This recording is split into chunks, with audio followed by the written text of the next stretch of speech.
doing well. I'm out and about. I was supposed to meet up with my son and his coworker here.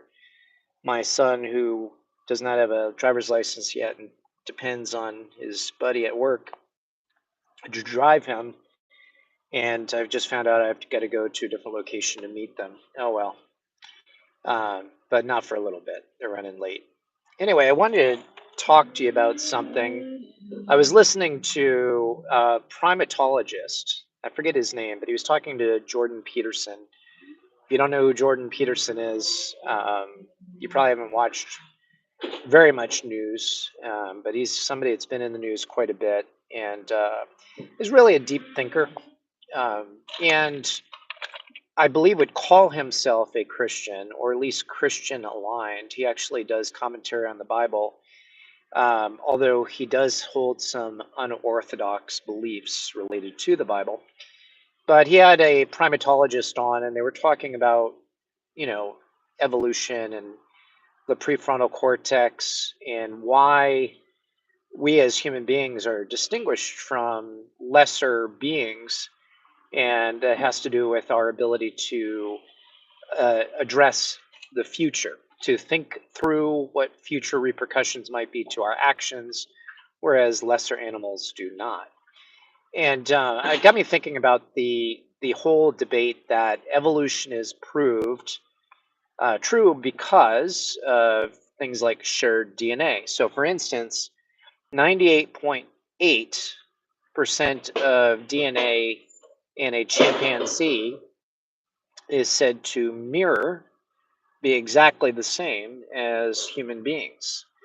And so some scientists will say, well, this is proof that evolution must be true, that it just needed a little bit of genetic changes, and then voila, you have human beings. And I guess a good analogy may be that for quite some time, the design logic for vehicles has been that they contain four wheels, a suspension, a braking system, the ability to steer, and then various other amenities like obviously accommodations for so many people inside, maybe accommodations to carry a certain amount of luggage or supplies, and also other things like power windows, door locks, cruise control, air conditioning, etc.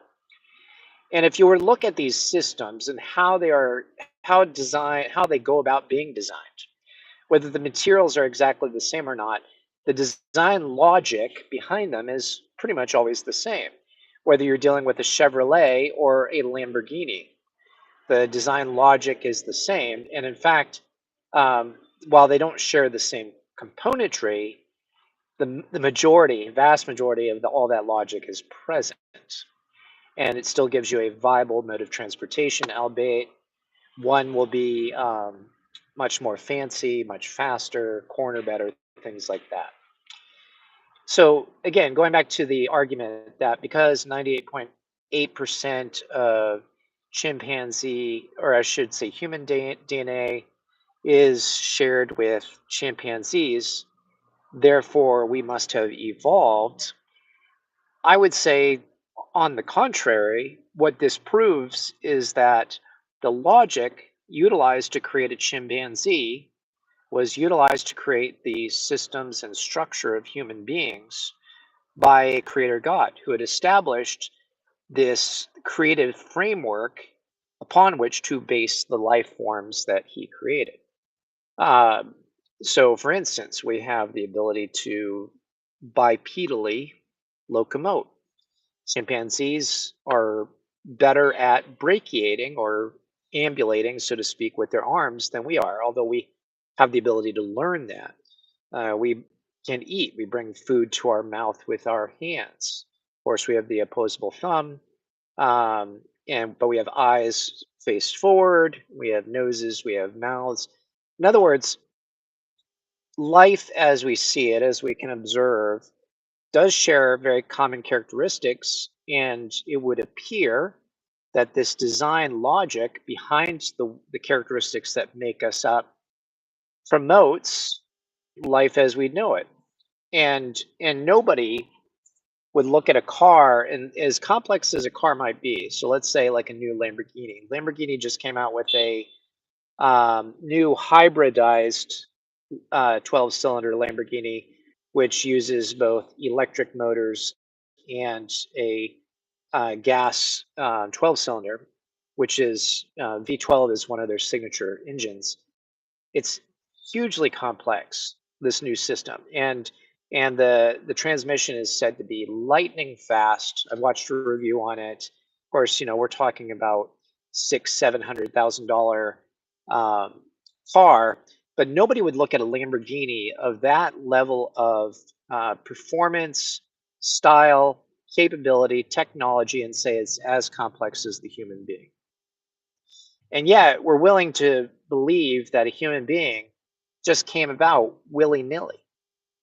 Rather, shouldn't we be looking at a human being with 98.8% of its DNA shared with one of the so called primates, and it being maybe a design logic just followed by the creator that works for multiple, uh, well, we could just say animals on this world, although we're above the animal. Just as we would use the same design logic to create a Prius, Toyota Prius, which uses hybrid technology, versus the latest Lamborghini that is also using hybrid technology.